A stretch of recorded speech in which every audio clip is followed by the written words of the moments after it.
Hey there, folks. Welcome to our cozy nook of tales and adventures. Today, like every episode, we're unlocking the doors of imagination to explore new worlds, meet fascinating characters, and experience unique emotions. I promise to take you on an unforgettable journey through the power of words. So get comfy, grab your favorite drink, snuggle into that perfect spot, and get ready to lose yourself in a new story. Leave the outside world behind for a while and dive with me into the depths of storytelling. If you enjoy our content and want to support the channel, consider hitting the subscribe button and giving the video a thumbs up. Now, without further ado, let's dive into today's story.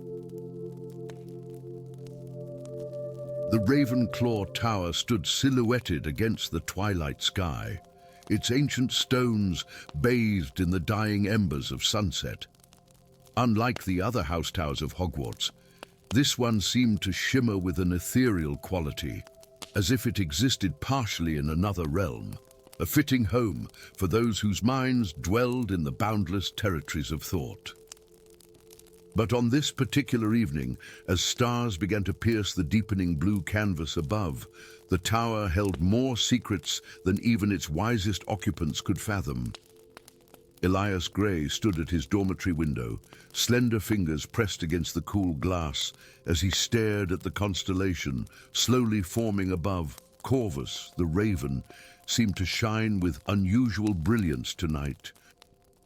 The 15-year-old wizard's reflection gazed back at him, a pale face framed by unruly jet-black hair, with eyes of such a startling silver they appeared almost luminous in the half-light. 2 years at Hogwarts had done little to erase the hollow look of the orphanage from his features. "The stars are restless tonight," came a melodic voice from behind him. Elias didn't turn.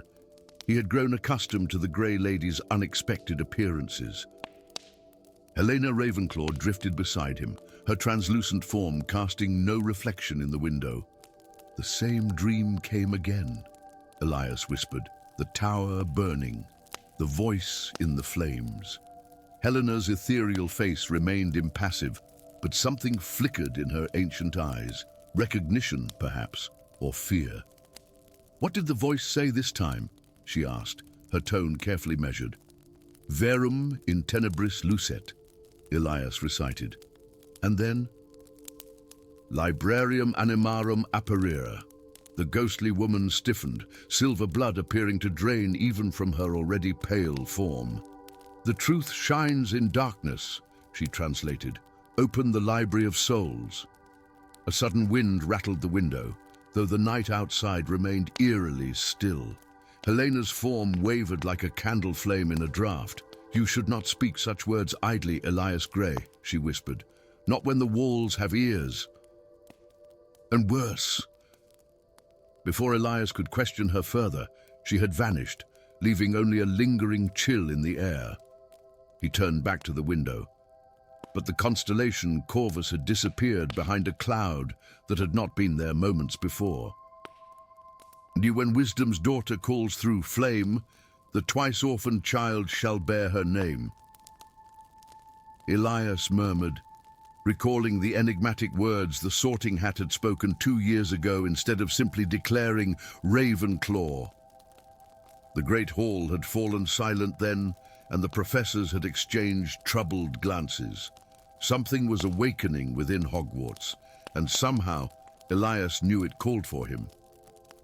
Professor Imogen Blackwood's Ancient Runes classroom existed in a perpetual state of organized chaos. Artifacts from civilizations long turned to dust competed for space, with scrolls covered in symbols that seemed to shift when viewed from the corner of one's eye. The professor herself mirrored her surroundings, brilliant, eclectic, and vaguely unsettling. "Mr. Grey!" she called, as students filed out after the lesson. "A moment, if you please." Elias approached her desk, where she was examining his most recent assignment with unusual intensity. "This sigil sequence," she said without preamble, pointing to a corner of his parchment where he had doodled almost unconsciously during class. "Where did you see it?" The markings were unlike any runes they had studied, a series of interconnected circles and lines that Elias had drawn without thought. I'm not sure, Professor. It was just something that came to me." Professor Blackwood's eyes narrowed. With a flick of her wand, she closed the classroom door and cast a non-verbal spell that made the air around them feel suddenly dense. "Privacy charm," she explained, noticing his expression. "What I'm about to tell you must not leave this room." She hesitated, then extracted a small silver medallion from within her robes.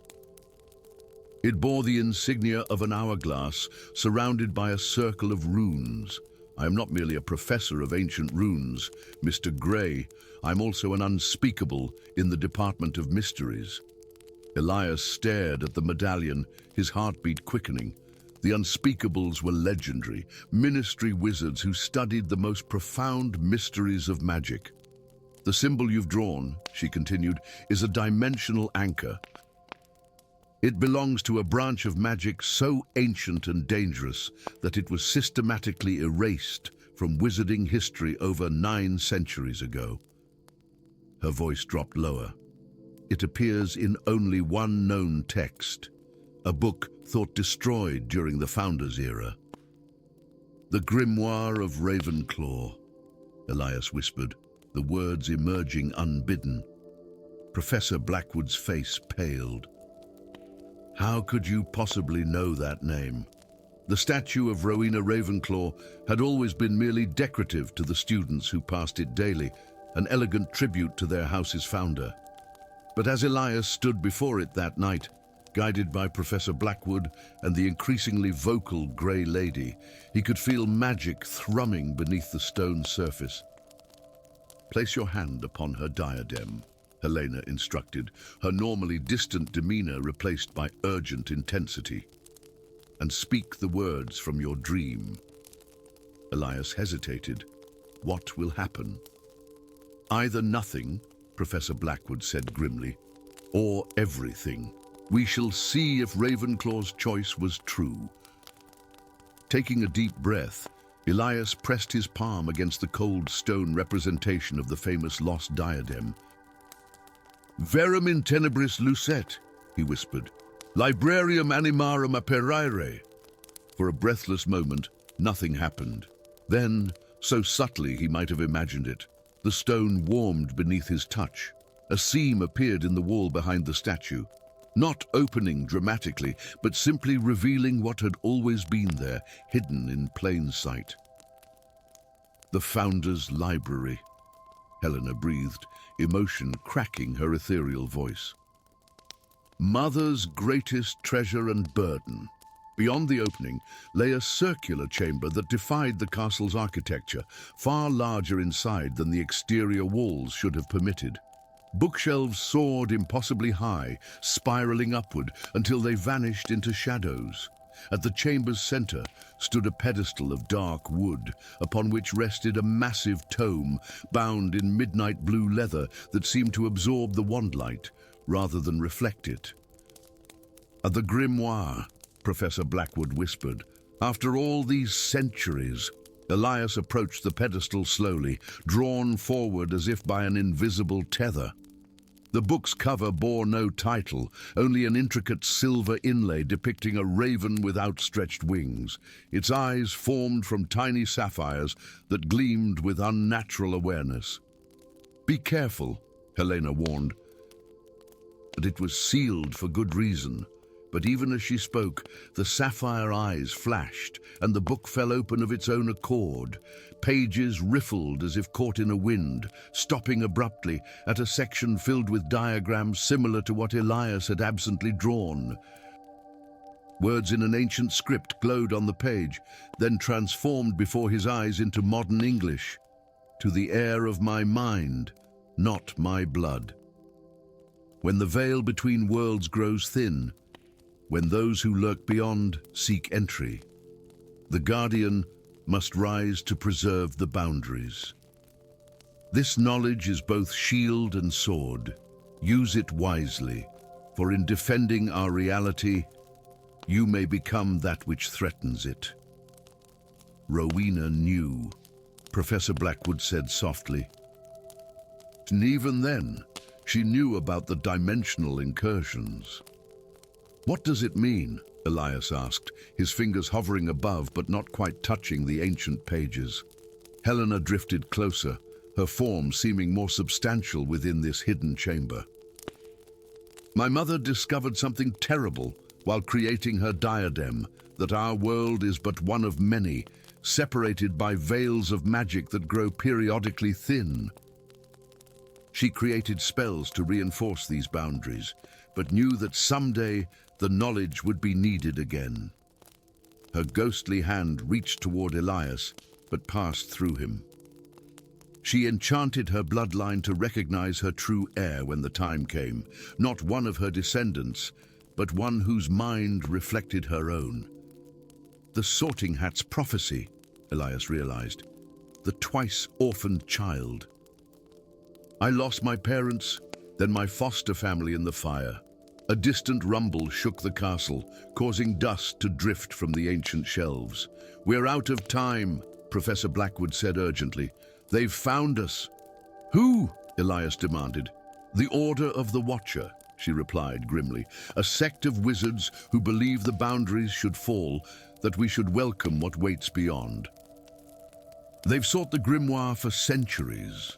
Another tremor, stronger this time, sent several books tumbling from their shelves. You must decide now, Elias, Helena said. The grimoire can only be claimed by Ravenclaw's chosen heir. Either take it and accept the burden, or leave it, and we shall seal this chamber for another millennium. Elias stared at the ancient tome. In its pages lay magic beyond anything taught at Hogwarts, power that could protect or destroy. The sapphire eyes of the raven seemed to watch him, waiting. What would happen, he asked quietly, if these boundaries fell? Reality as we know it would cease, Professor Blackwood answered. The beings that exist beyond our dimensional walls do not adhere to our laws of physics or magic. They would reshape our world into something unrecognizable. A tremendous crash echoed from beyond the hidden entrance, followed by shouts and the distinctive crack of combat spells. Elias took a deep breath and placed his hands firmly on the grimoire. The moment his skin made contact, azure light surged up his arms like living lightning, enveloping him in a cocoon of brilliant magic. Knowledge flooded his mind, symbols, incantations, cosmic geometries that defied comprehension. When the light faded, the grimoire had vanished, but Elias could feel its essence integrated within him, its knowledge accessible but no longer contained in physical form. It has chosen, Helena whispered. Elias turned toward the entrance, where sounds of battle grew closer. Silver light coursed beneath his skin like quicksilver veins, and in his eyes, stars seemed to swirl. Let's introduce the Order of the Watcher, he said, his voice resonating with newfound power and determination to Ravenclaw's true legacy.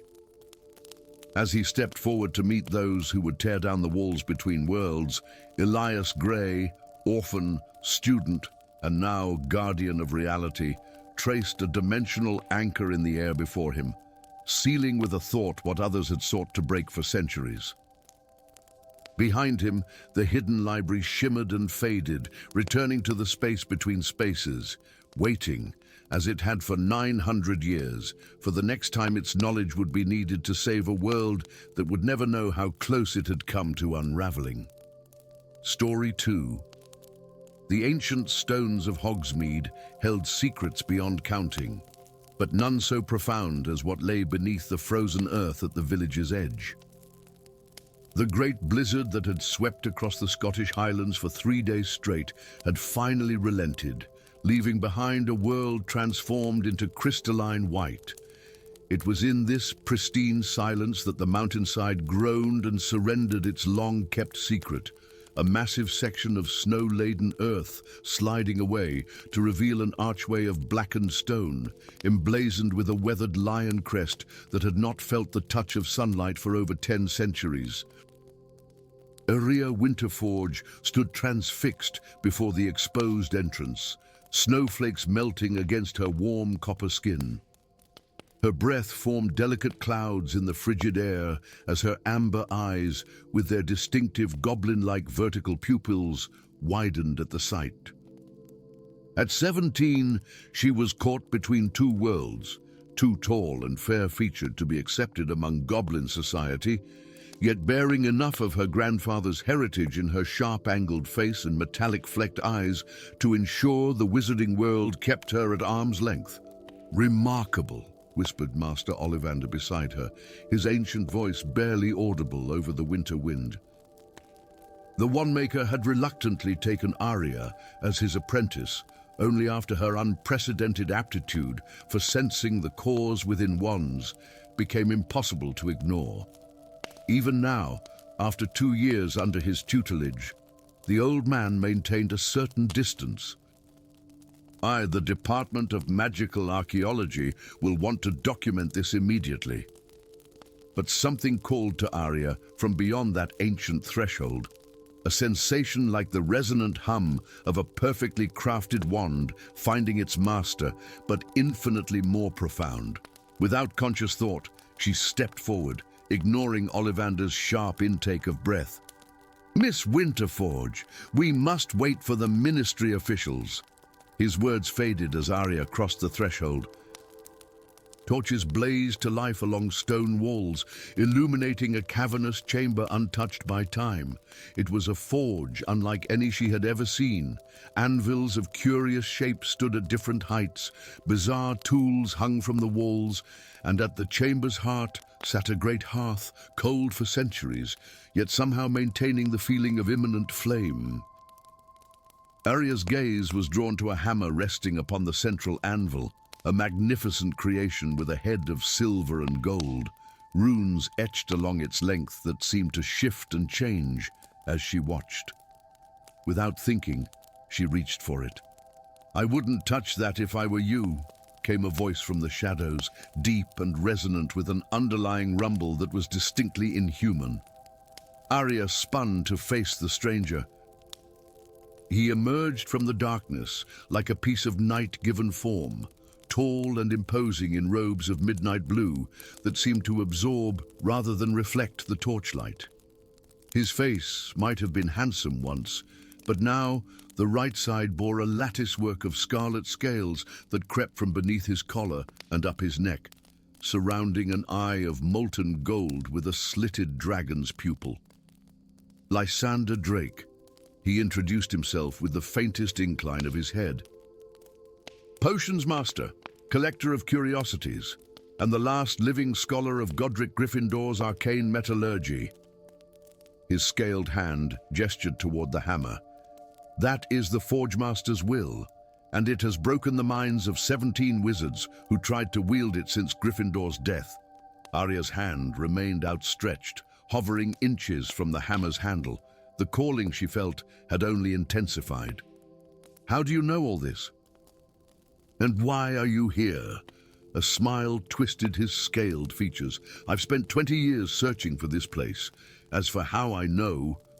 He pulled a worn journal from within his robes. "Gryffindor's personal accounts. Most believe his only relic was the sword, but that was merely a prototype. A prototype for what? The question you should be asking, Miss Winterforge, is why you feel compelled to touch an artifact that has driven others to madness." He moved closer, studying her with that unnerving draconic eye. "There is goblin blood in your veins, is there not? How fascinating!" Aria bristled. "What does my heritage have to do with anything?" "Everything. The founders didn't craft their famous relics as mere symbols of their houses. They were components, pieces of something greater." Lysander's voice dropped to a reverent whisper. "Have you never wondered why Gryffindor, the warrior, chose a sword? Why Ravenclaw, the scholar, chose a diadem? Hufflepuff a cup, and Slytherin a locket. Separate, they are powerful. United and reforged, they form a weapon, Arya finished, the realization dawning with terrible clarity. The hammer before her seemed to pulse in agreement. Not just any weapon, the ultimate magical instrument, capable of reshaping the very foundations of magic itself. Lysander's eyes gleamed with fervor. But Gryffindor had a change of heart. He hid his forge and scattered the relics, hoping they would never be united. Outside, voices echoed, ministry officials arriving, no doubt. Arya knew she had moments at most before they would be interrupted. Why tell me this? Because the hammer calls to you, and you alone might be able to grasp it without consequence. Gryffindor worked closely with goblins to create his masterpieces. Their magic flows in these tools. His scaled hand reached toward her, not threatening but beseeching. Help me understand this place, and I swear by my magic that the knowledge we uncover will be used only to protect, never to harm.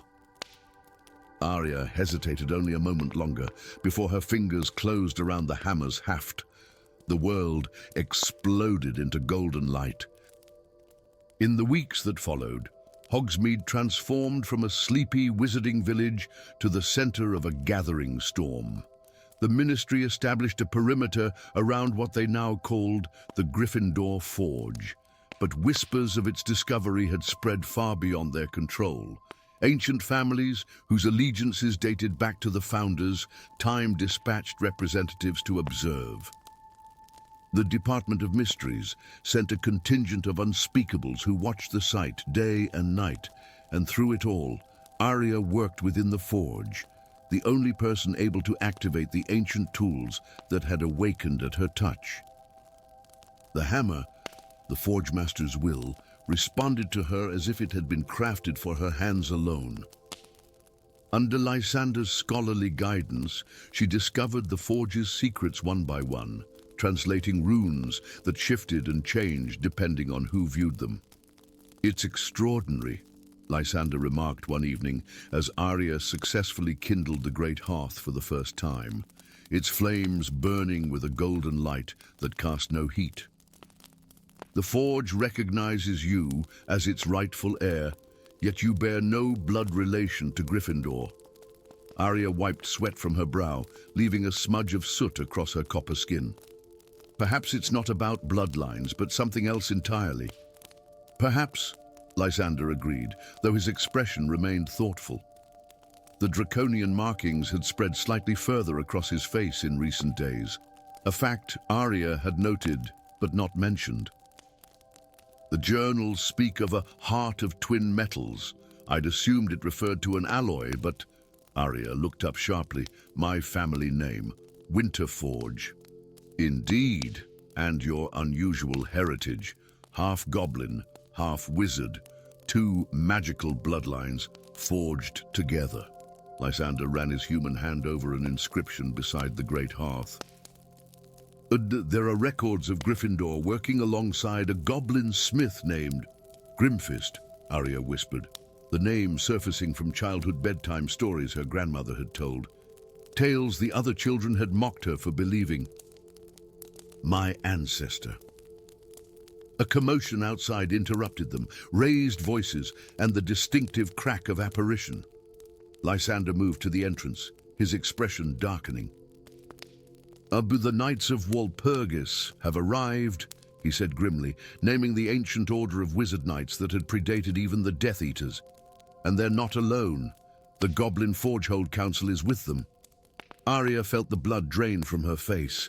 The two groups had been bitter enemies for centuries, united only in their belief that the founders of relics belonged to them by right.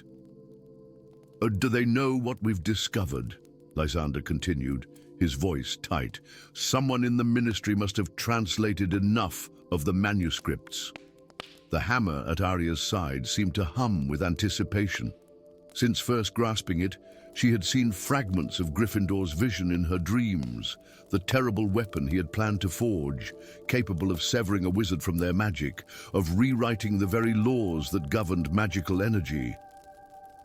A weapon he had ultimately decided was too dangerous to complete. What do we do?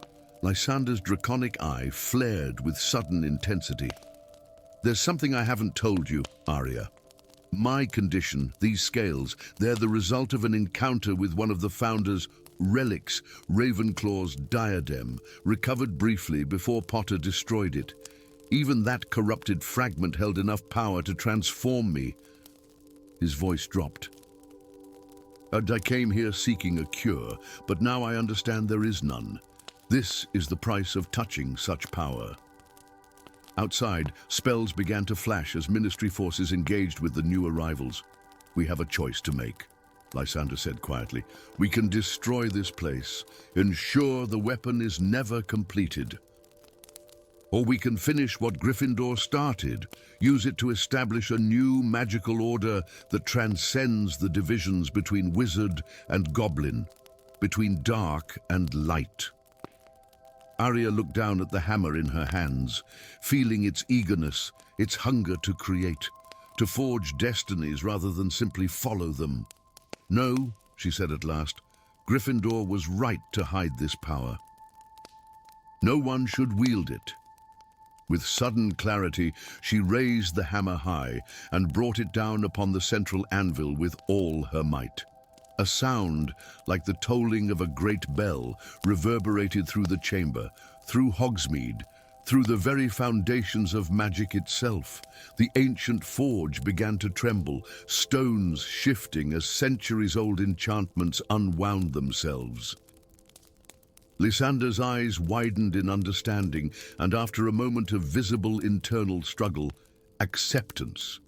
Perhaps this is the true purpose, he said, as golden light engulfed them both. Not to forge a weapon, but to ensure it remains forever broken. Together, they walked from the collapsing forge into the snowy night, as behind them, the secret of the Founder's ultimate creation returned to the earth from which it had briefly emerged, leaving the world forever changed, yet somehow still the same. Story 3. The Hall of Prophecies stretched before Cassandra Trelawney III, like a cathedral of crystallized fate, its towering shelves filled with countless glass orbs emitting a soft, otherworldly light. Dust motes danced in the pale blue glow as she reluctantly polished the shelves, her punishment for falling asleep during her own divination exam. The irony wasn't lost on her. The great-great-granddaughter of the legendary seer Cassandra Trelawney, sentenced to dust prophecies she could never hope to produce herself. Finish row 97 before midnight, Miss Trelawney, Unspeakable Croaker had instructed before disappearing into the labyrinthine depths of the Department of Mysteries. And remember, touch nothing but the shelves. Cassandra blew a wayward strand of copper hair from her face and continued her work, trying to ignore the whispering voices that seemed to emanate from the orbs, thousands of predictions captured in glass, secrets of futures that might or might not come to pass. She'd given up trying to hear her own prophetic voice years ago, resigned to being the family disappointment, the branch of the Trelawney tree that bore no mystical fruit. As she reached the end of the row, something caught her eye. A small wooden box nestled between two prophecy orbs, its surface carved with intricate runes that seemed to shift and change as she watched. Unlike the ancient dust coating the surrounding shelves, the box appeared untouched by time. Touch nothing but the shelves, she reminded herself aloud, yet her fingers seemed drawn to the mysterious container. The moment her fingertips brushed the polished wood, the box sprang open. Inside lay a time turner, unlike any she had seen in her textbooks. The hourglass contained not sand, but what appeared to be liquid starlight, swirling and pulsing with inner radiance. Prototype, Chronos Infinitum, read a small brass plaque inside the lid. Temporal Exploration Initiative. Cassandra knew she should close the box immediately, call for Croaker, report the discovery. Instead, she found herself lifting the device from its velvet nest, watching how the light played across its surface. "Incredible," she whispered. The time turner trembled in her palm, as if responding to her voice. The swirling contents began to spin faster, the light growing brighter. Panic seized her. She tried to return it to the box, but her fingers fumbled and the delicate instrument slipped from her grasp. Time seemed to slow as the device fell. Cassandra lunged forward, her fingertips grazing the golden chain, but too late. The time turner struck the marble floor, and the world exploded into blinding light. She felt herself falling through nothingness, surrounded by fragments of broken time. Images flashed before her eyes. Hogwarts in flames, London submerged beneath dark waters, the sky torn open by forces beyond comprehension, the moon shattered like a broken eggshell, and a shadowy figure raising an ancient wand against a blood-red sky. When consciousness returned, Cassandra found herself still in the Hall of Prophecies, sprawled across the cold floor. The broken remains of the time turner lay scattered around her. The liquid starlight evaporated into nothingness. But something had changed. The whispers from the prophecy orbs had fallen silent, and in their place, new voices echoed inside her mind. Urgent, terrifying glimpses of 5 distinct futures, each more catastrophic than the last. "What have I done?" she whispered to the empty hall. 3 weeks later, Cassandra sat by the window in the Ravenclaw common room, watching storm clouds gather over the forbidden forest. The ancient castle of Hogwarts stood resolute against the darkening sky, its weathered stones and magical fortifications hiding secrets accumulated over centuries. Yet even the school's formidable defenses might not be enough to protect against what she had glimpsed in her visions. Since the accident, sleep had become her enemy. Each time she closed her eyes, the 5 broken futures played out in vivid detail, different paths, but all leading to devastation. The visions were relentless, precise, and utterly terrifying. "The Ministry has assigned me to watch you, Miss Trelawney, not comfort you." Cassandra turned to find Edric Coldfrost regarding her with his signature icy stare. The Aurora's presence at Hogwarts had been explained away as enhanced security following recent dark wizard activity. But she knew the truth. He was here because of her, because of what she had broken in the Department of Mysteries. "I didn't ask for comfort or a cold frost," she replied, matching his cool tone. "But perhaps I'm asking for reason. These visions won't stop, and they all point to something happening here during the winter ball." Edric's expression remained impassive, but she noticed how his hand instinctively moved to the scar running from his right temple to jaw. A souvenir from his legendary duel with the necromancer Morrigan Fowl. "The Ministry doesn't believe in convenient prophecies from students with no prior divinatory gifts," he said flatly. "And especially ones who've recently destroyed invaluable magical artifacts. They sent you anyway," Cassandra pointed out. "They must believe something." A flicker of acknowledgement crossed his features before he could suppress it. "Let's just say certain anomalies have been detected since your accident, temporal instabilities. The Department of Mysteries is concerned, as they should be," came a new voice, deep and melodious with a hint of an accent Cassandra couldn't quite place. Professor Artemis Black emerged from the shadows near the spiral staircase, her midnight blue robes adorned with silver constellations that seemed to shift and twinkle like real stars. As the newest Defense Against the Dark Arts teacher, she had quickly become both the most admired and feared instructor at Hogwarts. Rumors about her past range from former unspeakable to reformed acolyte of Grindelwald. "Professor," Edric acknowledged stiffly, This is a private conversation, and yet it concerns the fate of this school, which makes it very much my business. Artemis approached, her intense violet eyes fixed on Cassandra. You've seen something in these visions, haven't you? Something about the winter ball. Cassandra hesitated. The visions had indeed shown her fragments of the upcoming celebration, icicle decorations crystallizing into deadly shards, enchanted snowflakes turning to ash, and a mysterious figure retrieving something from beneath the great hall's floor. Someone will use the winter ball as cover, she finally said. They seek something hidden beneath the school, an artifact connected to the Deathly Hallows.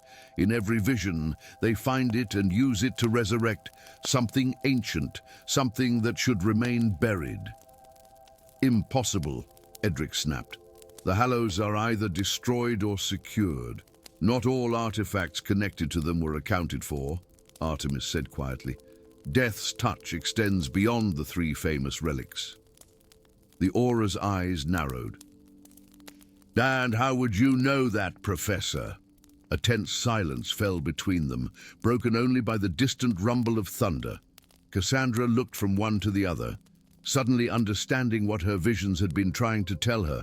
One of these two would either save or doom them all, but which one? I know, Artemis finally said, because my family helped create the protections around such artifacts. The Blacks have always had connections to the darker aspects of magical history.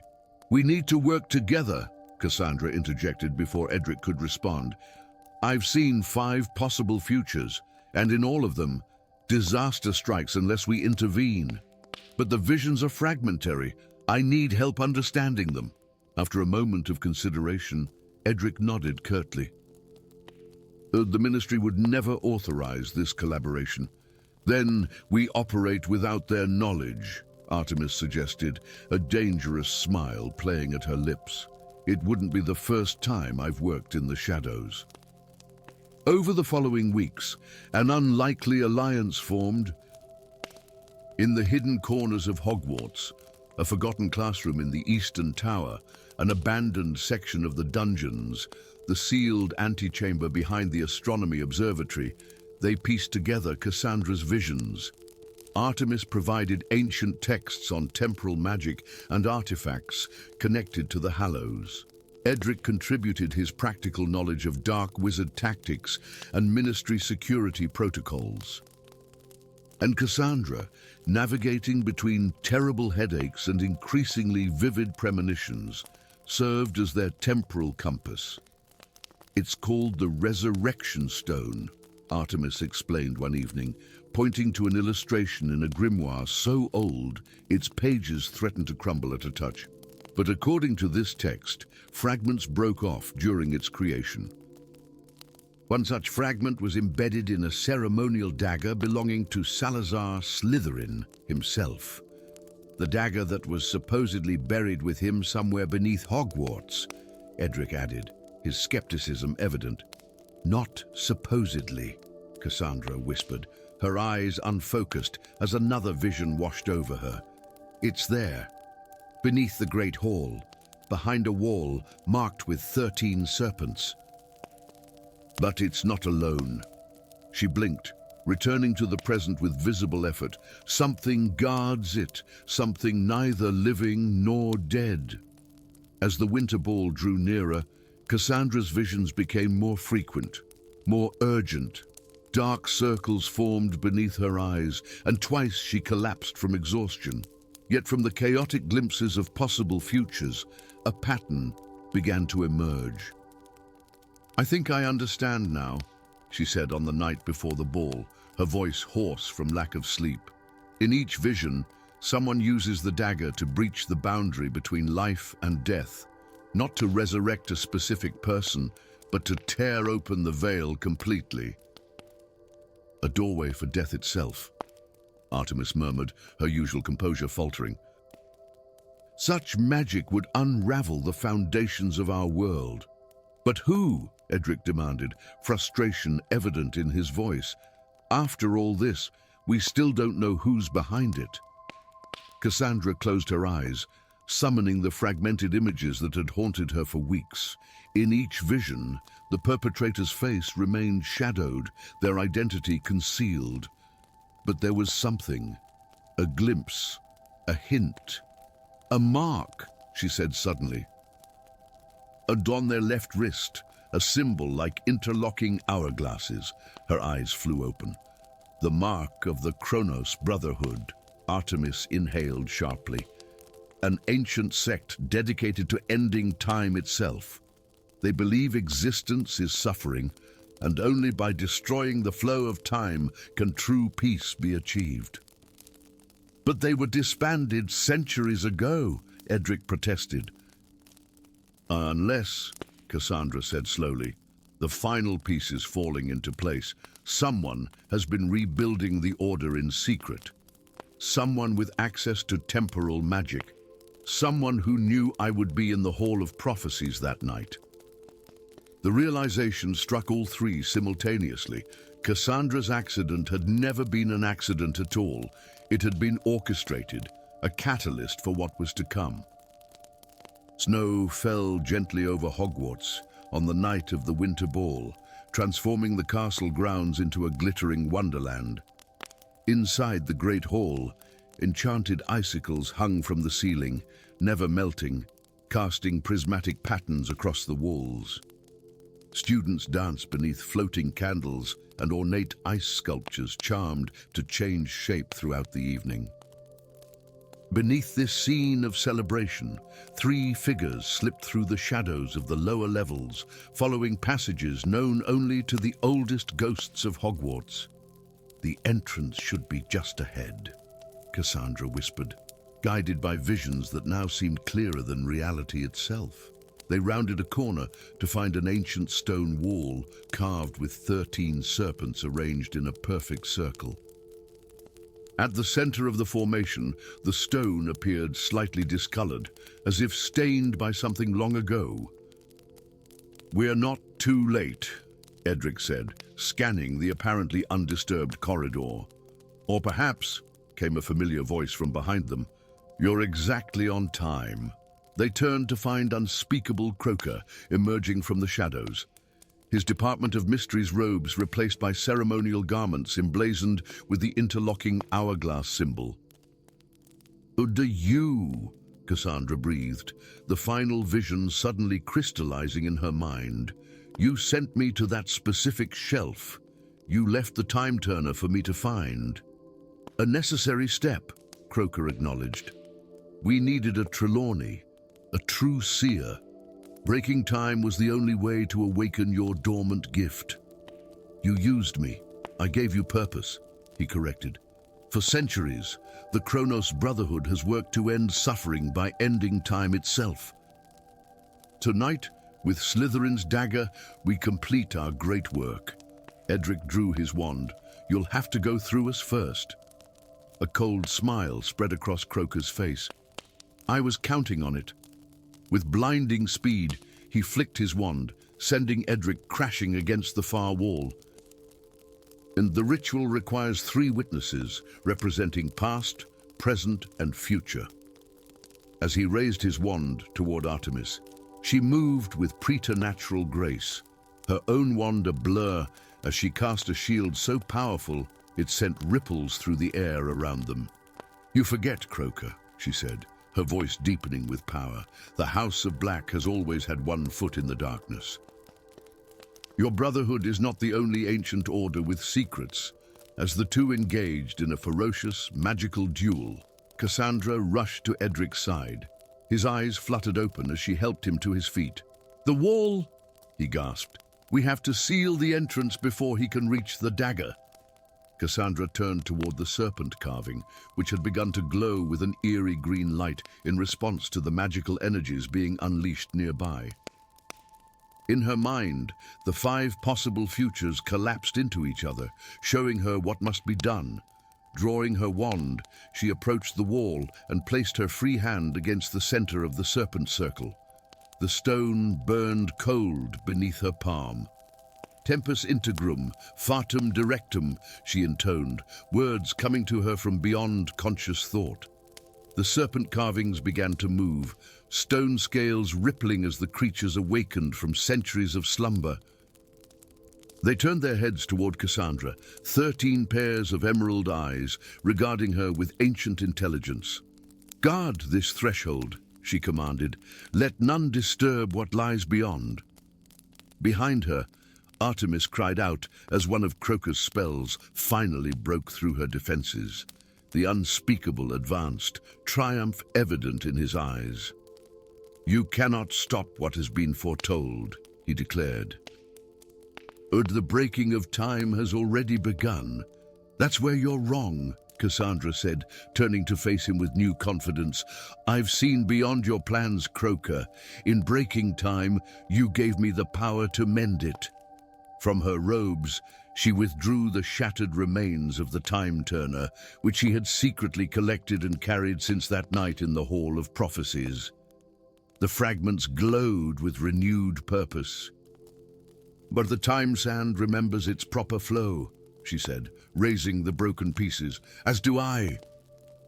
As Croker lunged forward, Cassandra closed her eyes and focused on the one true future she had glimpsed amid the chaos.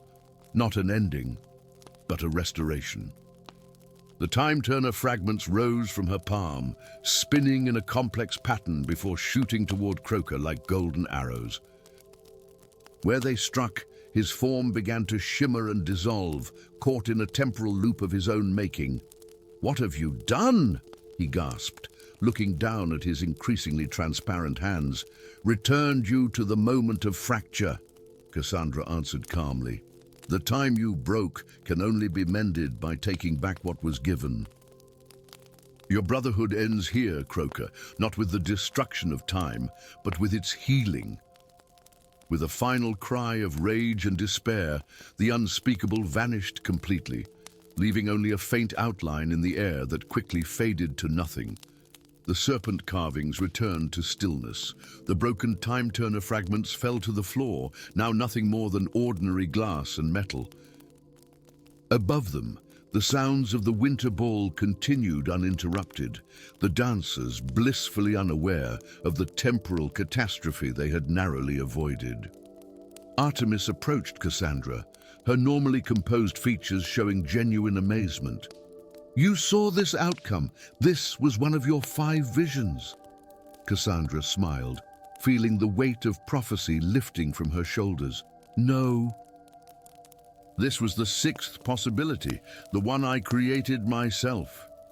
Edric joined them, looking between the wall and the space where Croker had vanished. "The Ministry will have questions, many questions." "Then we'll have answers," Cassandra replied. "Or at least, I will." She touched the wall one last time, feeling the ancient magic dormant within it. "Some secrets should remain buried, but others need to be brought into the light." As they made their way back toward the celebration above, Cassandra felt a newfound clarity. Her ancestors' gift had never been absent, merely waiting for the right moment to awaken. The future was no longer fractured before her eyes, but full of possibilities yet to be written. For the first time since that fateful night in the Hall of Prophecies, Cassandra Trelawney III embraced her destiny not as a burden, but as a chance to ensure that time, with all its joys and sorrows, would continue to flow unbroken. Story 4. The ancient stones of Hogwarts held many secrets, but none so carefully guarded as those hidden beneath the Slytherin dungeons. Deep in the silent hours before dawn, when even the ghosts retreated to their haunts, a tremor passed through the castle, imperceptible to most, but unmistakable to Maximilian Corvus, who woke with a gasp as his ancestral ring burned cold against his finger. Max sat up in his 4-poster bed, the emerald hangings casting a sickly glow in the darkness. The silver serpent ring, a family heirloom he'd inherited upon his grandmother's death, pulsed with an inner light never seen before. The snake's tiny emerald eyes glinted with what appeared to be sentience, its silver body seeming to writhe around his finger, though it remained solid metal. "Blood calls to blood," whispered a voice that seemed to emanate from within the ring itself. The seals weaken. The Guardian must rise. 17 years of pure-blood upbringing had taught Max to despise such dramatic portents, precisely the sort of mystical nonsense that had led his ancestors to the Dark Lord's side, a legacy he had spent 6 years at Hogwarts trying to escape. Yet something about this voice resonated deep within him, calling to a part of his magic he hadn't known existed. Morning found him in the library's restricted section, his prefect status granting access where others would be turned away. Ancient tomes of Slytherin genealogy lay open before him, their pages yellowed and brittle with age. His fingers traced the names of his forebears, generations of Corvus witches and wizards, all sorted into Slytherin House, all bearing the distinctive silver-white streak in their otherwise raven-black hair, a trait Max himself possessed and detested for its reminder of his lineage. "Mr. Corvus," came a crisp voice from behind him, "researching family history instead of preparing for your NEWWTS. How uncharacteristically sentimental of you." Headmistress McGonagall stood in the entrance to the alcove, her shrewd eyes taking in the scattered genealogy books. Despite her advanced years, she remained an imposing figure, her emerald robes immaculate, her silver hair pulled into a perfect bun. Max straightened, instinctively concealing the ring that had continued to pulse intermittently throughout the morning. "Professor, I was just following the call, I presume," she said, her voice dropping to barely above a whisper. Something in her expression shifted, the stern headmistress momentarily replaced by a woman burdened with ancient knowledge. "It has begun." Then, earlier than we anticipated, before Max could respond, she gestured for him to gather his things. "Bring that volume with the silver binding. Your answers won't be found in these genealogies, but in what lies beneath them." They traversed the castle in silence, descending staircases Max had never known existed, until they stood before a portrait he had passed countless times but never truly noticed. Salazar Slytherin himself, depicted not with the cruel arrogance seen in history books, but in quiet contemplation, a small journal in his hands instead of a wand. "He was more complex than history remembers," McGonagall said softly, "as are the true purposes of his house." The portrait swung open at her touch, revealing a chamber that defied the damp chill of the dungeons. Warm light emanated from silvery orbs floating near a vaulted ceiling. Bookshelves lined the walls, interspersed with alcoves containing artifacts of obvious antiquity. And at the room's center, a weathered stone table surrounded by 7 high-backed chairs carved with serpentine patterns. "The council chamber of the Ophidian Guardians," McGonagall announced, "untouched for nearly 50 years. Max stepped inside, drawn to an alcove containing a familiar symbol, the same serpent that adorned his family ring, but larger and wrapped around a crystal sphere that seemed to contain a swirling cosmos within. "Ooh, what is this place? And why bring me here?" "Because the tremor you felt last night was no ordinary earthquake," came a new voice, silky and sardonic. "It was the first of the 7 seals breaking." A portrait on the far wall, previously empty, now contained the unmistakable figure of Severus Snape, his dark eyes as penetrating in paint as they had been in life. "Professor Snape," Max acknowledged, hiding his surprise. "And I wasn't aware portraits could move between frames in this part of the castle." "There are many things you are not aware of, Mr. Corvus," Snape replied, "including your true heritage and the burden it carries." McGonagall gestured to the central table, where an ancient scroll had unfurled itself at their entrance. "The Covenant of Guardians," she explained. "It was established by Salazar Slytherin and his 7 original apprentices, not to persecute Muggleborns, as history records, but to contain something far more dangerous." Max approached the scroll cautiously. The parchment bore script in a language he didn't recognize, yet somehow understood, an account of Slytherin's true legacy. As he read, the ring on his finger grew warm, and knowledge flooded his mind. An entity, he whispered, understanding dawning. Me imprisoned beneath the Chamber of Secrets, far older than the basilisk, from before Hogwarts, before wizard kind. Precisely. Snape's portrait confirmed.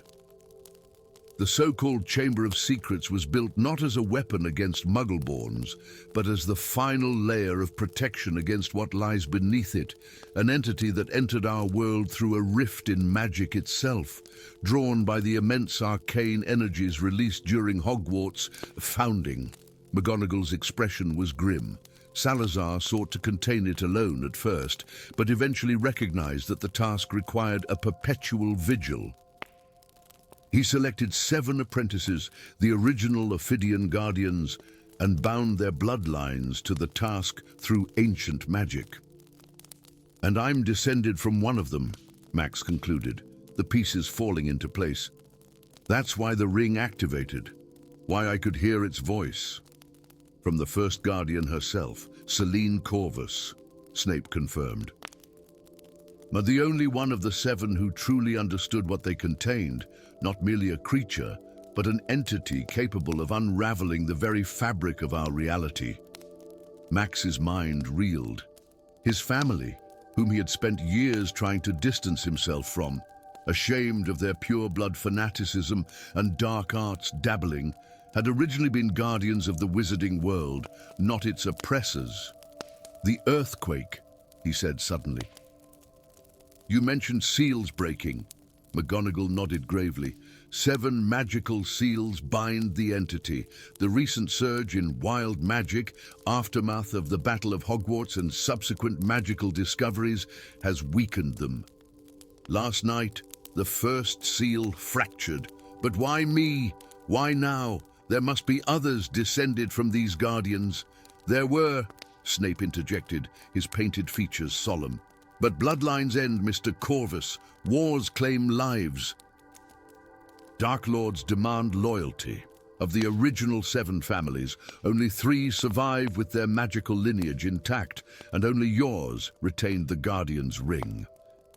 Max stared down at the silver serpent coiled around his finger, its emerald eyes gleaming with purpose. For years, he had rejected everything Slytherin represented, the cunning that became cruelty, the ambition that justified atrocity. He had been determined to be different, to prove that wearing green and silver didn't mean embracing darkness. Now, ironically, it seemed his rejection of Slytherin's perceived legacy had brought him closer to its true purpose than any of his ancestors who had embraced the dark. What must I do? He asked finally. The answer came not from McGonagall or Snape, but from the ring itself, which suddenly constricted around his finger, drawing a drop of blood that fell onto the ancient scroll. Where it landed, the parchment glowed emerald, and new text appeared. Gather the 7, united in power, though divided by house. The boundary weakens as ignorance grows.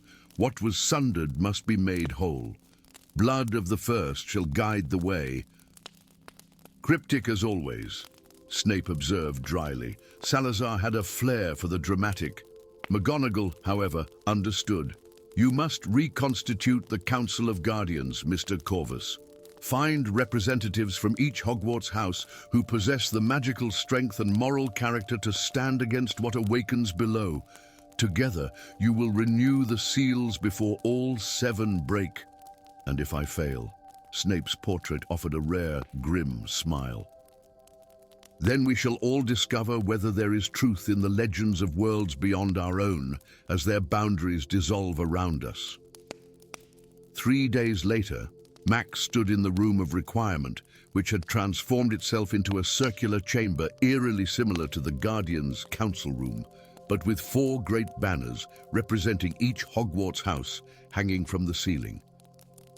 Before him stood his unlikely council, students he had spent weeks persuading, each selected not for their popularity or even their magical prowess, but for the strength of character he had observed over years of silent watching. From Gryffindor, Freya Longbottom, great niece of Neville, with her uncanny ability to sense magical disruptions in plants and earth. From Hufflepuff, Terence Diggory, whose unwavering loyalty and gift for protective enchantments made him a natural choice. From Ravenclaw, Lyra Lovegood Scamander, whose perception of magical creatures went beyond even her famous grandparents. And from his own Slytherin, Alaric Zabini, whose family's ancient ties to protective wards had been obscured by centuries of secrecy. Together with Professor Flitwick and Headmistress McGonagall, they formed the new Seven, not the council Salazar might have envisioned, not pure of blood or single of house, but perhaps exactly what was needed to confront a threat born from division. The chamber entrance has been unsealed, Max explained, unfolding an ancient map that had appeared in the Guardians' council room. But what we seek lies deeper still, beneath the chamber itself, in what the founders called the Abyssal Vault. Where the entity is imprisoned, Lyra stated, her protuberant silver eyes seeming to see beyond the physical, it dreams of unmaking, of returning all to void. Cheerful, Alaric muttered, though his fingers were already tracing ward patterns in the air, complex symbols glowing briefly before fading. Freya knelt, placing her palm against the stone floor. I can feel the disturbance, she said quietly, like a wound in the castle's foundation, seeping wrongness. The ritual will require magic from each house, Professor Flitwick explained, his normally cheerful demeanor replaced by scholarly gravity. Courage, loyalty, wisdom, and ambition, all focused through the blood of the first guardian. Through me, Max acknowledged, the weight of his heritage settling fully upon his shoulders for the first time.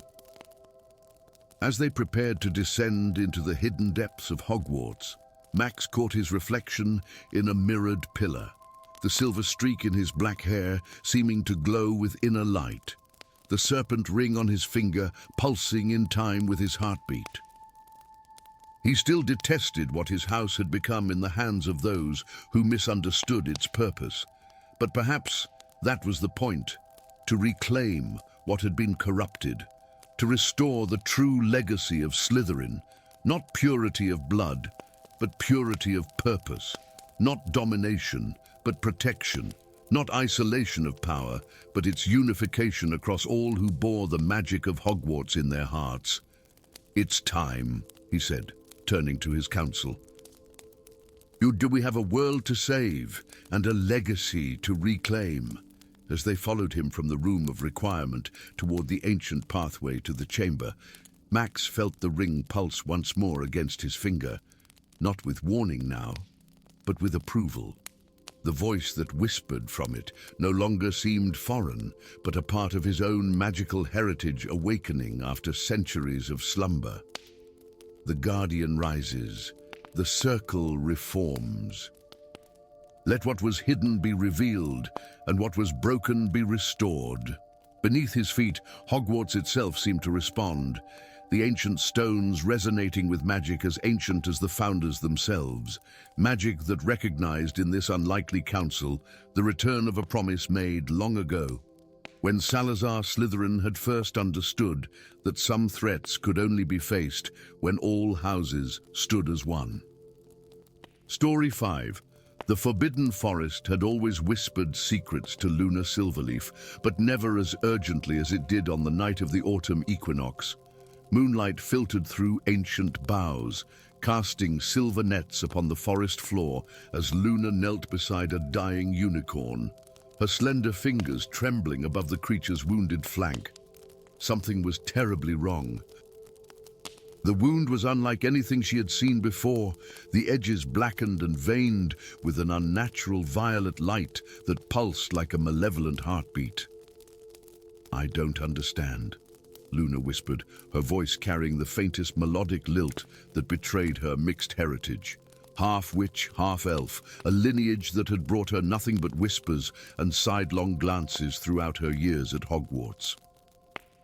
The unicorn's eyes, liquid pools of deepest blue, fixed upon Luna with unmistakable intent. Its horn, normally luminous with inner light, had dimmed to a dull ivory, but as Luna watched, a single drop of silver blood gathered at its tip and fell, hanging suspended in the air between them. "Orithilas!" came a voice from the shadows, ancient and resonant as stone. "The bloodline awakens when darkness rises." Luna spun to her feet, wand drawn. From between two ancient oaks emerged a centaur, unlike any she had seen during her nighttime forays into the forest. His coat was not the common chestnut or palomino, but a silvery blue that seemed to capture and reflect the moonlight. More shocking still was his translucence, the trees behind him visible through his ethereal form.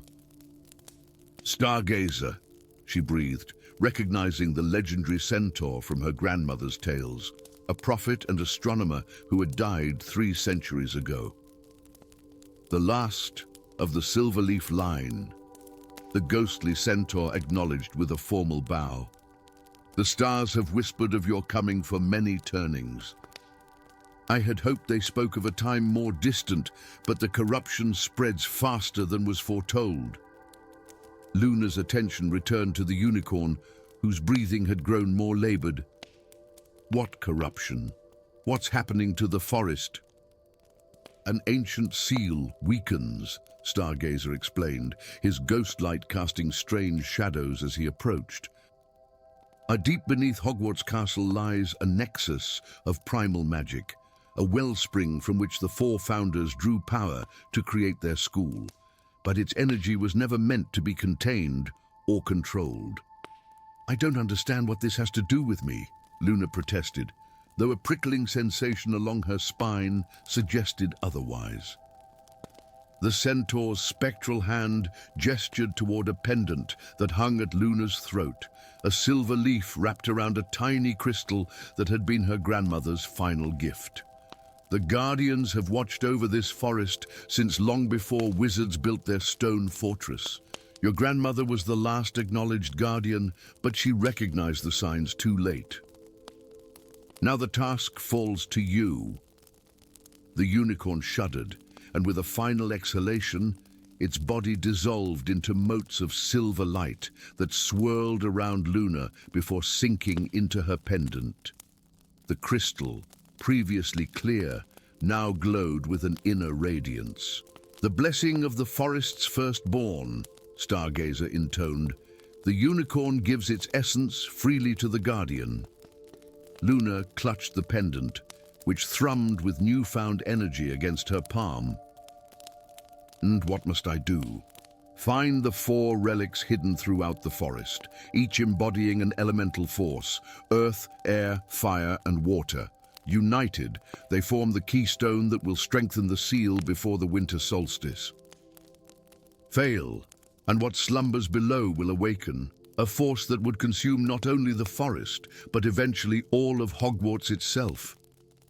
As the centaur spoke, images flashed in Luna's mind: a crystal cavern deep underwater, a clearing where flames burned without fuel, a pinnacle of stone kissed by lightning, and a hollow tree where winds converged from the 4 directions. "You won't find them alone," Stargazer continued, his form beginning to fade as the eastern sky lightened. "Seek the exiled one who dwells at the forest's edge. His knowledge is essential, though his intentions remain clouded to the stars." "Wait," Luna called as the centaur's form dissipated like morning mist. "Who is the exiled one?" "How will I know?" But Stargazer had vanished, leaving Luna alone in the clearing with only a glowing pendant and fragmented visions to guide her. Professor Thorn Blackwood's cottage crouched at the very edge of the forbidden forest like a toad ready to spring in either direction. Unlike Hagrid's warm, ramshackle hut, This dwelling spoke of careful precision, each stone placed with deliberate intent, windows aligned to cardinal directions, doorway flanked by rowan trees sculptured into perfect arches. Luna hesitated before the iron gate, which writhed with serpentine patterns that seemed to move when viewed from the corner of one's eye.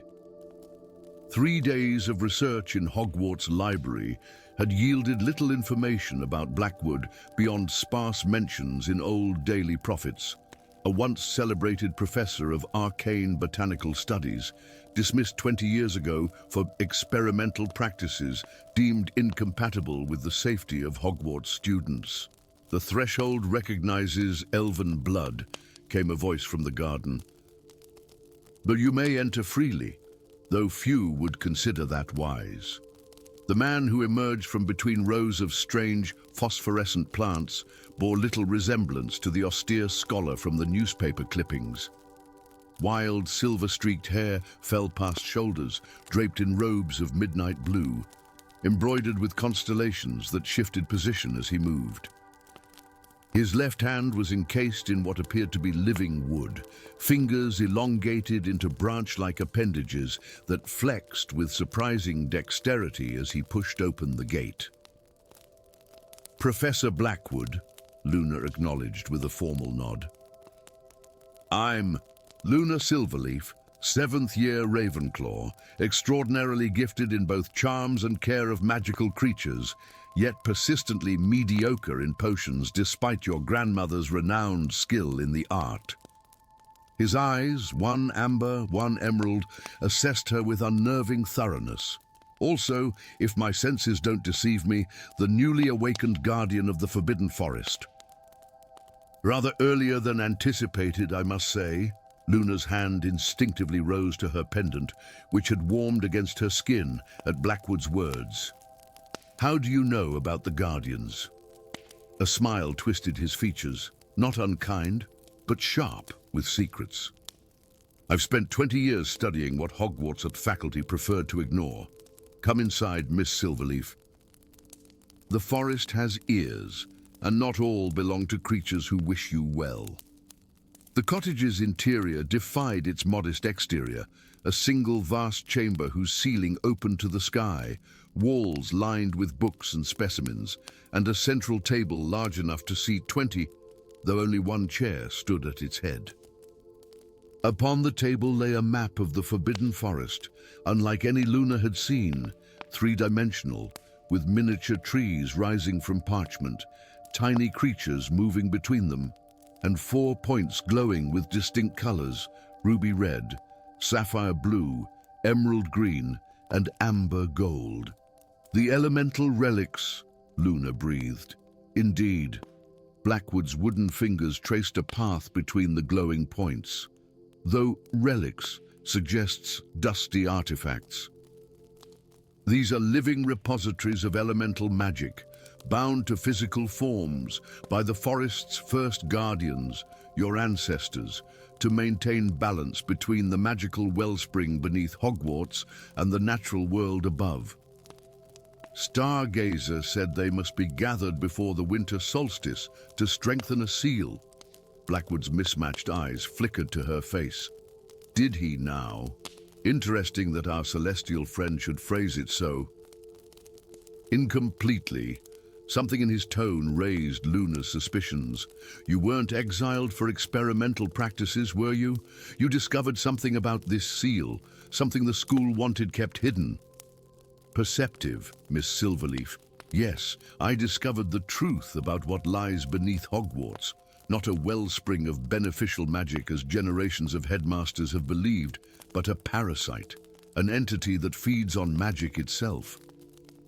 For centuries it remained dormant, sated by the excess energies of the school, but recent events, the Battle of Hogwarts, the surge of wild magic that followed, have stirred its hunger."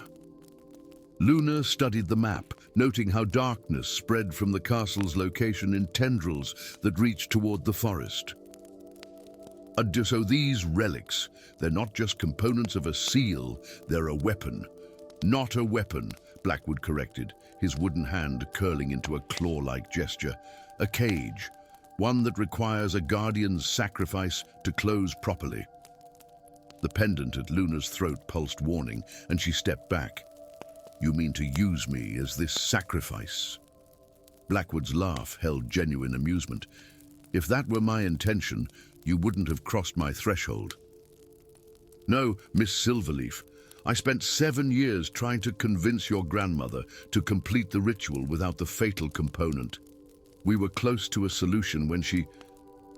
His voice faltered. When she died, Luna finished quietly. The summer before I received my Hogwarts letter. Murdered, Blackwood corrected grimly, by those who serve the entity. The same who corrupted my hand when I ventured too close to its domain. He flexed his wooden fingers. We have 10 days until the solstice. The elemental guardians will not surrender their relics easily, even to a Silverleaf. Are you prepared to face trials no Hogwarts curriculum could possibly prepare you for? Luna's hand closed around her pendant, which thrummed with the unicorn's gifted essence. She thought of her grandmother, of Stargazer's warning, of the corrupted wound that had killed a creature of pure magic. I don't have a choice, she said finally. But neither do I intend to be a sacrifice. We'll find another way, one my grandmother would have approved. Blackwood's expression softened momentarily. She would be proud of your determination, though concerned by your naivety. Very well. We begin with the trial of Earth at dawn. Tonight, you should review these. He gestured to a stack of journals bound in silvery leather. Your grandmother's research. Her insights may prove the difference between success and, well, outcomes best not contemplated. As Luna leafed through the graceful script of her grandmother's journals later that night, a realization formed. Blackwood had loved her grandmother, and his bitterness stemmed not from academic exile, but from personal loss. More concerning were the diagrams she found of the entity beneath Hogwarts, a vast, amorphous presence spreading like roots through the foundations of the castle, feeding on the very magic that sustained the school. The winter solstice would mark not just the strengthening of a seal, but a confrontation with the entity itself. And according to her grandmother's final entry, the traditional guardian's sacrifice wasn't meant to kill the chosen Silverleaf, but to transform them into something neither human nor elf, bound eternally to the forest as its living embodiment. Luna closed the journal, her decision crystallizing with quiet certainty. She would recover the relics. She would face the entity. But the forest would not claim her entirely, not when she had finally begun to find her place in the wizarding world. There had to be balance, just as her grandmother had sought. Outside the cottage window, the forbidden forest stretched vast and secretive beneath the waning moon. Within its depths, 4 elemental guardians awaited their challenger. And deep beneath Hogwarts, something ancient stirred with growing hunger, sensing the awakening of powers long dormant. Dawn would bring the first trial, and with it, Luna Silverleaf's first step toward either salvation or sacrifice. The last Guardian's path had begun. Story 6. The ancient stones beneath Hogsmeade whispered their secrets only to those patient enough to listen. Helena Scamander had always possessed that rare gift, the ability to hear what others could not, whether it came from the chattering of bowtruckles or the silent testimony of stones laid centuries ago. As she traced her fingers along the damp wall of the catacomb, the dancing light of her wand revealed symbols no living witch or wizard had seen in over 500 years. "Duty, there's something here," she murmured, her voice echoing softly in the chamber that smelled of earth and time. Something that doesn't want to be forgotten. The excavation had begun 3 months earlier, when a particularly enthusiastic Niffler belonging to one of Helena's students had disappeared through a crack in the cellar of the Three Broomsticks, returning with a peculiar scale that gleamed like polished obsidian shot through with veins of gold. The scale had puzzled even Helena, whose encyclopedic knowledge of magical creatures rivaled that of her famous great-grandfather, Newt. Now, as her exploration team from Hogwarts worked methodically through the warren of underground passages, Helena found herself drawn to this particular chamber, separated from the main excavation by a narrow passage that seemed to shift and resist mapping charms. The symbols on the wall pulsed with a faint blue luminescence when she spoke certain words, as though the very magic in her voice resonated with something ancient and patient. "Professor Scamander," called Archibald Finch, her eager research assistant. "The unspeakable from the Department of Mysteries has arrived. She's asking to inspect our findings immediately." Helena frowned. The Ministry's sudden interest in their academic excavation had been unexpected and unwelcome. "Tell her I'll be along shortly. I just need to document this section." As Finch's footsteps receded, Helena raised her wand higher, illuminating the ceiling of the chamber.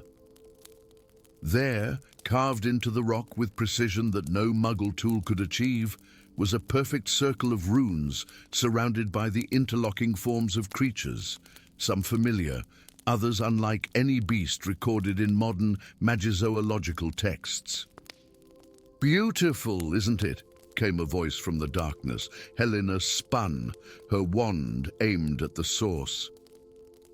The spell on her lips died as she beheld not a person, but a presence, a shimmering outline of a young man with eyes that contained the same strange gold-flecked darkness as the scale that had led them here. "Who are you?" she demanded, though her tone held more wonder than fear.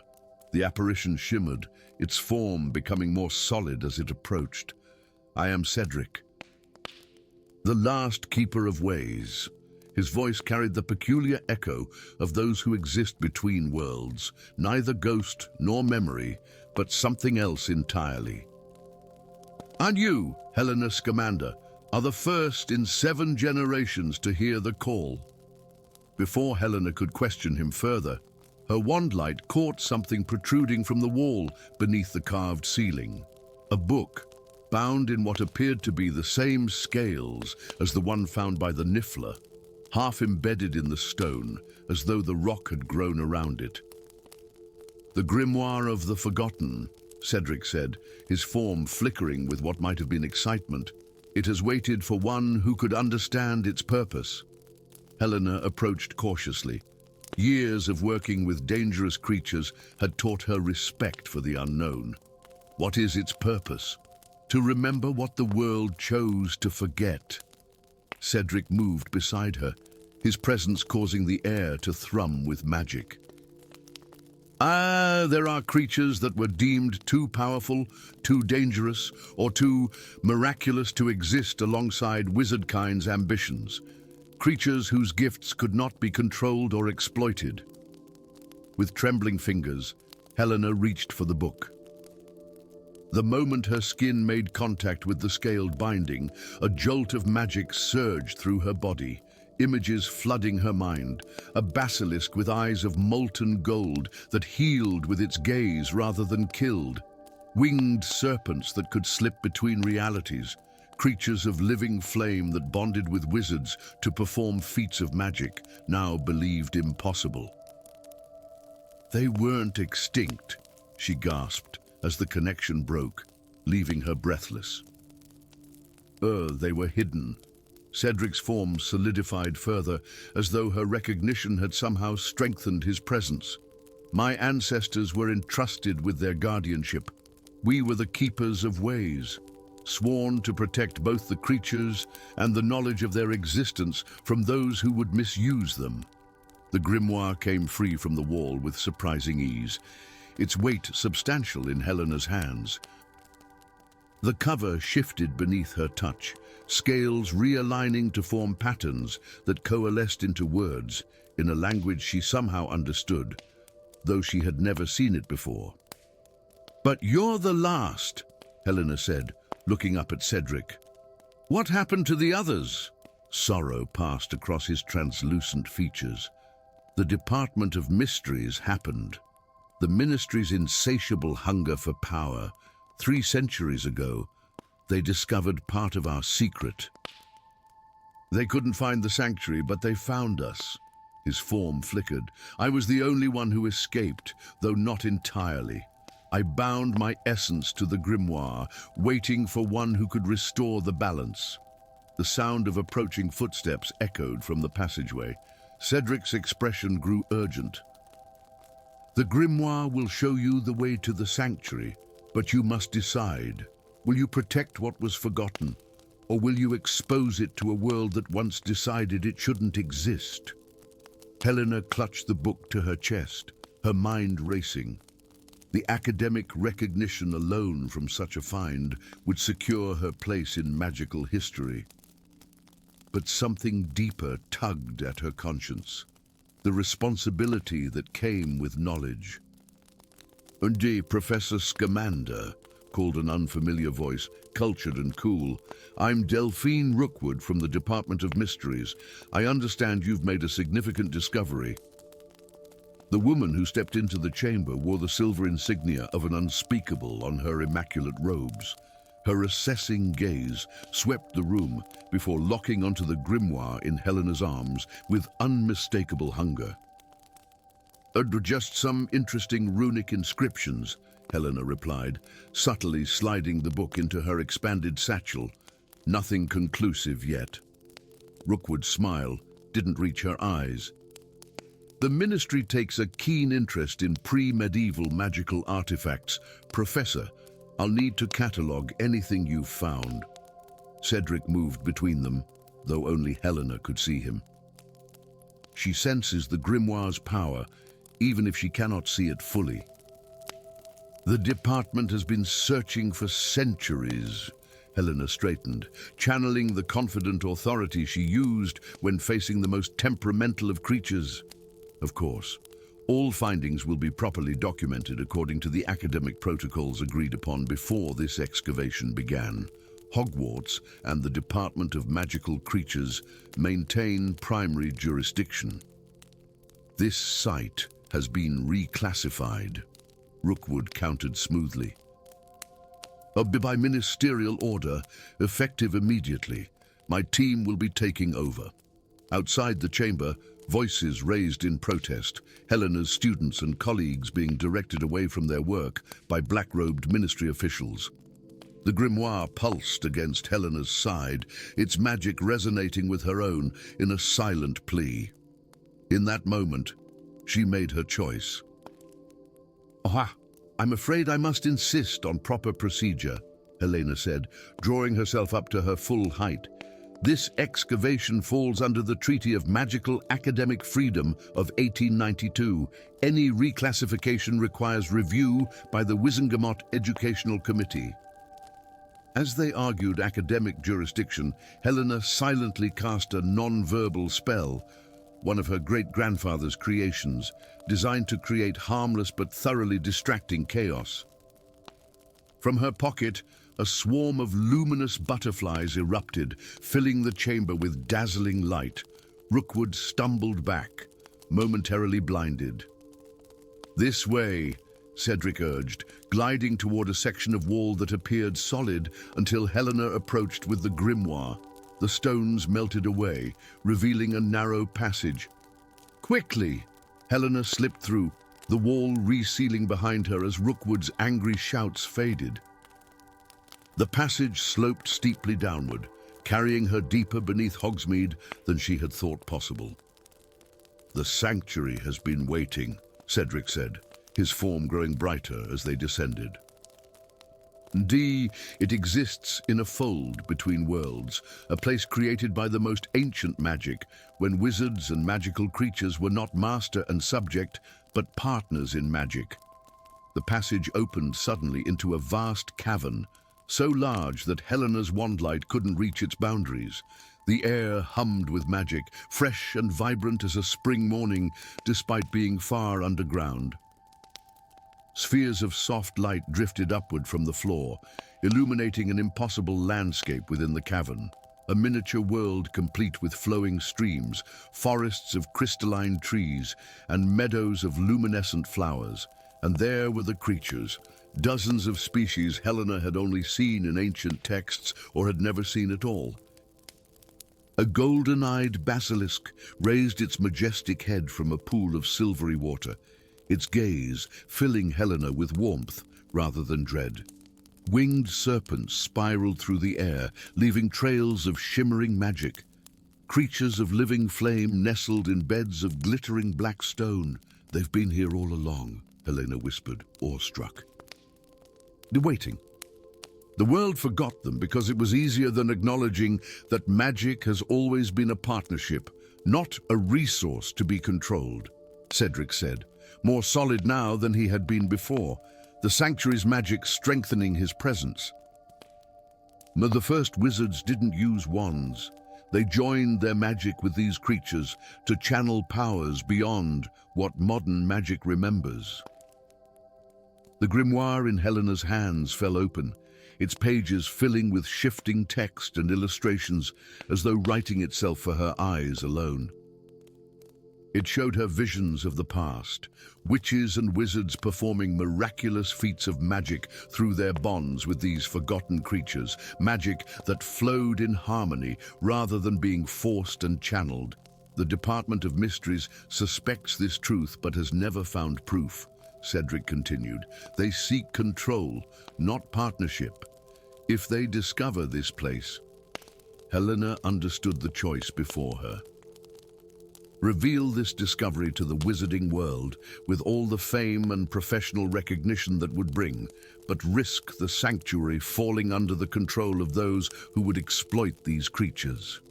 Or become a new keeper of ways, protecting a truth that could transform their understanding of magic itself. The basilisk slithered closer, its movements graceful and deliberate.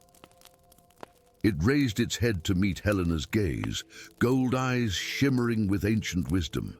In that moment of connection, Helena felt the creature's magic resonate with her own, not as a tool to be wielded, but as a harmony to be joined. "The choice must be yours," Cedric said softly. Helena stepped forward, her hand outstretched toward the basilisk. "I choose to remember what was forgotten," she said. "And to protect it until the world is ready to remember too." The creature pressed its scaled head against her palm, and magic unlike anything Helena had ever experienced flowed between them, a covenant as old as wizard kind itself, renewed through her willing heart. Behind her, the grimoire's pages turned to a new chapter, waiting for the stories yet to be written by a magi-zoologist who had become something more. The newest keeper of ways, guardian of the forgotten magic that had shaped their world from the beginning. And in the shadows of the sanctuary, unseen by Helena in her moment of communion, other forms stirred, the faint, watching presences of keepers long past, whose vigilance had never truly ended. Among them, the translucent figure of a young man smiled, no longer alone in his eternal task.